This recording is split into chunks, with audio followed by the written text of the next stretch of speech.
Ini saya mau nggak saya kasih tahu beberapa tips sederhana agar teman-teman tidak terbebanan dunia.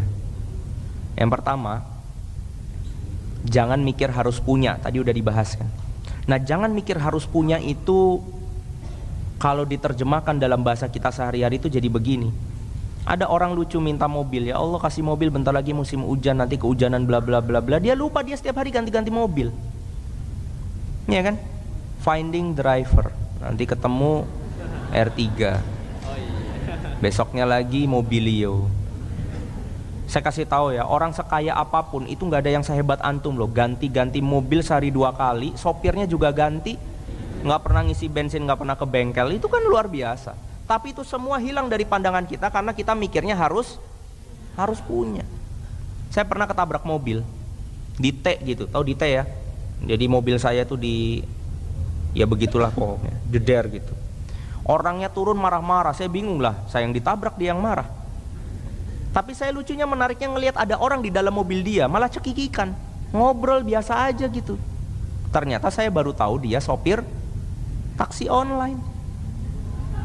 Iya, kalau antum naik mobil terus ketabrak atau ditabrak, kira-kira pilih mana? Pakai mobil sendiri atau pakai taksi online? Nah, di situ taksi online lebih bagus. Makanya saya bilang, oh pantas saya dia bisa ketawa, tenang banget yang di dalam mobil. Ternyata bukan mobilnya gitu. Yang pusing yang nyetir. Karena apa? Karena sudahlah taksi online, mobilnya pinjem, sewa gitu maksudnya. Nah, jadi dari sini teman-teman harus memahami bahwa nggak penting punya. Suami harus menafkahi istri. Salah satunya kalau dijabarkan sandang, pangan, papan. Papan itu rumah. Pertanyaannya, apakah ada tuntutan Islam kalau antum harus punya rumah? Gak ada. Yang penting rumahnya ada. Lebih bener gak? Rumah ada itu bisa jadi apa? Bisa jadi nebeng, bisa jadi ngekos, bisa jadi ngontrak. Gak ada masalah. Kenapa harus gak tenang dengan punya kontrakan rumah? Biasa aja. Emang kalau misalkan punya rumah pasti tenang? Belum tentu. Orang ngontrak di beberapa hal malah enak. Udah nih dipakai 2 tahun udah banyak masalah, pindah udah selesai. Iya kan? Coba kalau punya rumah sendiri, pusing. Belum nanti kalau ternyata ada force major kayak gempa lah atau yang lainnya, atau tiba-tiba jalannya ketutup jadi sepi, harganya turun, pusing. Kalau yang ngontrak malah seneng, jadi murah rumahnya. Bisa difahami ya? Jadi dunia ini sangat luas ketika pikiran punya itu hilang. Bisa difahami ya? Tapi kan orang zaman sekarang kan kepenginnya punya. Itu yang pertama. Yang kedua, belilah atau pakailah sesuatu yang dibutuhkan, bukan yang diinginkan. Cari yang butuh. Butuhnya apa, itu yang dicari. Dan ini memang susah. Saya pribadi juga tarik ulur terus. Kalau nggak ada duitnya mah gampang. Kalau ada duitnya tuh kayak yang susah kan. Mencari yang dibutuhkan sama yang diinginkan. Saya pernah masuk rumah makan Padang, tulisannya bagus tuh, beli yang dibutuhkan, jangan yang diinginkan. Terus saya ngeliat otak gitu. Saya pikir saya butuh nggak nih ya kalori sebanyak ini gitu kan. Akhirnya saya pilih kikil. Itu lebih rendah kalorinya. Yang ketiga, cobalah jor-joran ketika ada pahalanya. Jadi kalau mau jor-joran itu boleh, tapi jor-joran tahu nggak? Kalau beli apa-apa tuh cari yang bagus, yang maksimal gitu. Kalau ada pahalanya. Ya contohnya misalkan kayak Rasulullah tuh menarik tuh. Rasulullah itu tidur di kasurnya beralaskan tikar. Rasulullah itu kasurnya sama Aisyah itu bukan king size, tetapi atas bawah. Jadi pahami ya? Rasulullah di atas pakainya tikar, istrinya di bawah pakainya kulit. Ini filosofi yang menarik. Artinya dalam rumah tangga Rasulullah tuh pemimpin, makanya dia di atas, dia dihormati, dia dimuliakan, tapi siap pakai tikar.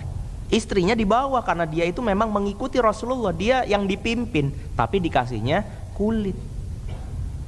Ustadz saya pulang dari umroh beli parfum, gedenya satu begini, namanya 1 tulah. Parfumnya mahal banget, kalau ori bisa 1,5 kali juta. Saya bilang nih tumben banget Ustadz beli beginian. Biasanya dia milih apa-apa tuh yang biasa-biasa aja. Ternyata ada ceritanya. Ini parfum ada hadisnya, namanya misik abyad. Siapa tahu nanti kalau umroh atau mau nitip oleh-oleh beli yang ori itu 1,5. Kalau nggak kuat yang KW lah ya. Misik abyad, warnanya putih kental. Kalau yang asli katanya dia diambilnya dari kelenjar getahnya keringat rusa. Itu gimana carinya nggak paham, tapi yang jelas begitulah. Itu wanginya minta ampun. Lengket, kalau yang asli lengket. Parfum tapi lengket, lengket banget. Nah, itu saya ditetesin sedikit gitu ya. Saya nggak tahu kenapa dikasihnya sedikit doang Ustaz. Tapi saya dikasihnya sedikit gitu. Saya coba pakai gitu. Itu seharian nggak hilang baunya. Nah, setelah saya tanya kenapa beli parfum semahal ini, dia bilang ini adalah parfumnya Rasulullah khusus sama Aisyah kalau itu. Udah ya, itu. Main catur. Ya. Bisa difahami kan? Jadi Rasulullah ini menarik. Kalau makan, Masya Allah, pilihan yang sederhana. Kalau misalnya untuk dirinya, yang sangat sederhana. Tapi kalau sudah urusannya untuk istri, untuk perang, untuk jihad, kudanya Rasulullah nomor 1, pedangnya itu nomor 1. Bisa difahami maksud saya? Gitu. Makanya kalau ada uang, cari laptop nomor 1. Beli dong, enggak dikasih kalau ini. Tetap aja. Ya tapi maksudnya begitu. Cobalah jor-joran untuk sesuatu yang berpahala. Lagi semangatnya baca gitu. Jangan kopi Maktabah Syamilah gitu 15 giga. Ya bagus sih, cuma kan lebih bagus lagi udah sekalian beli kitab yang ori, yang mahal, yang bagus tapi dibaca ya. Gitu. Jadi kalau buat yang ada pahalanya, belilah yang terbaik. Kalau dirasa nggak ada pahalanya ya yang biasa-biasa aja. Gitu. Makanya biasanya kalau ada barang saya pengen tuh saya mikir, ini pahalanya di mana ini ya? Oh ternyata nggak ada, ya sudah nggak jadi gitu ya. Bisa difahami ya, itu 3 tips sederhana. Yang pertama, jangan harus punya. Yang kedua, pilih yang dibutuhin. Yang ketiga,